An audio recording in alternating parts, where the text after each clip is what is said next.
মাত্র কদিন আগে 5-6 দিন আগে তিনি আমাকে ফোন দেন এবং ওনার একটা ভাষা ছিল, উনি তো অনেক আমাদের মায়ের বয়সী। উনি বললেন, বাবুরে তোমার সাথে অনেকদিন দেখা হয় না, একদিন তো কথাবার্তা বলতে হয়। দেশের এই পরিস্থিতিতে তোমাদের কথাবার্তা শুনছি, ভালো লাগে। আরও কি করা যায়, আমাদের কি করার আছে, একটু তোমরা আমাদেরকে বলো। তা আমি মনে করি এই যে তার মতো এই বয়সী মানুষ এই যে সচেতনভাবে দেশের কথা চিন্তা করেছেন এবং নিজেকে সক্রিয় রেখেছেন, এটাই তার অন্যতম অবদান। ডাকসুর সাবেক ভিপি এবং বাংলাদেশ ছাত্র ইউনিয়নের এক সময়ের সংগ্রামী নেত্রী এবং যিনি বাংলাদেশ ছাত্র ইউনিয়ন থেকে মনোনীত হয়ে ডাকসুর ভিপি নির্বাচিত হয়েছিলেন অধ্যাপক মাহফুজা খানম। তিনি আমাদের দেশের নারী আন্দোলনের অগ্রতম পথিকৃৎ। তার আজ বিদায়ের দিন। এই বিদায়ের দিনে বাংলাদেশ ছাত্র ইউনিয়নের এক সময়ের সংগ্রামী সভাপতি এবং বর্তমানে বাংলাদেশ কমিউনিস্ট পার্টি সিপিবির সংগ্রামী সাধারণ সম্পাদক রুহিন হোসেন প্রিন্স, তার কাছ থেকে শুনব অধ্যাপক মাহফুজা খানম সম্পর্কে কিছু স্মৃতি কথা।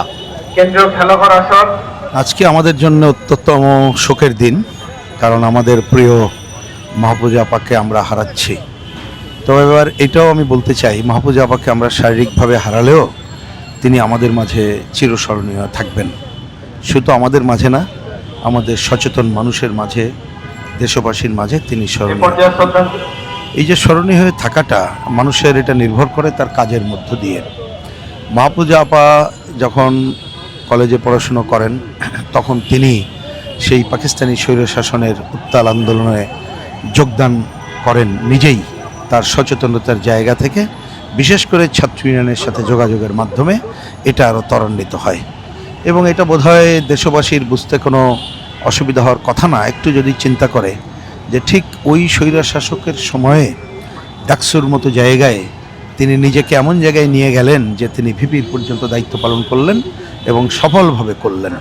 এবং ভিপির দায়িত্ব শুধু সফলভাবে পালন মানে কিছু কার্যক্রম করা তা না, স্বৈরাচারের বিরুদ্ধে সংগ্রামকে বেগবান করা। তিনি নিজে মুক্তিযুদ্ধে সরাসরি অংশ নিয়েছেন এবং মুক্তিযুদ্ধে তার অনন্য অবদান জাতি চিরদিন স্মরণ করবে। সবচেয়ে বড় বিষয় হলো মাহফুজা আপা তার মৃত্যুর আগ দিন পর্যন্ত সক্রিয় ছিলেন। তিনি শিশু কিশোরদের সংগঠিত করা, শিক্ষক আন্দোলনের নেতৃত্ব দেওয়া, শুধু দেশ না বিদেশ সর্ব জায়গায় তিনি এই দায়িত্ব পালন করেছেন। আর আমার বিবেচনায় তার অন্যতম অনন্য অবদানের বিষয় হলো যে কোনো মুহূর্তে দেশের নানা সংকটের সময় গণতন্ত্র, অসাম্প্রদায়িকতা এবং সাম্যের সংগ্রাম তিনি জাগ্রত রেখেছেন। এবং আমি একটা ব্যক্তিগত স্মৃতিচারণ না করে পারছি না, মাত্র কদিন আগে 5-6 দিন আগে তিনি আমাকে ফোন দেন এবং ওনার একটা ভাষা ছিল, উনি তো অনেক আমাদের মায়ের বয়সী। উনি বললেন, বাবুরে তোমার সাথে অনেকদিন দেখা হয় না, একদিন তো কথাবার্তা বলতে হয়। দেশের এই পরিস্থিতিতে তোমাদের কথাবার্তা শুনছি, ভালো লাগে। আরও কি করা যায়, আমাদের কি করার আছে, একটু তোমরা আমাদেরকে বলো।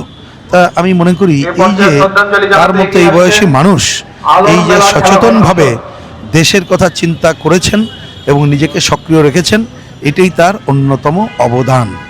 আমি আশা করব আজকের এই দিনে আমরা তার স্মৃতিকেই শুধু জাগ্রত রাখবো এটা বললে ঠিক হবে না, আমরা তার যে আকাঙ্ক্ষা সেটাকে জাগ্রত রাখবো এবং নতুন প্রজন্মের উদ্দেশ্যে বলবো, আমরা যদি তাকে অনুসরণ করে গণতন্ত্র, অসাম্প্রদায়িকতা এবং মানব মুক্তির, সাম্যের আন্দোলন কিছুটা হলে অগ্রসর করতে পারি এবং সেখানে অবদান রাখতে পারি, সেটাই হবে মাহফুজা আপার প্রতি আমাদের শ্রেষ্ঠ শ্রদ্ধা নিবেদন।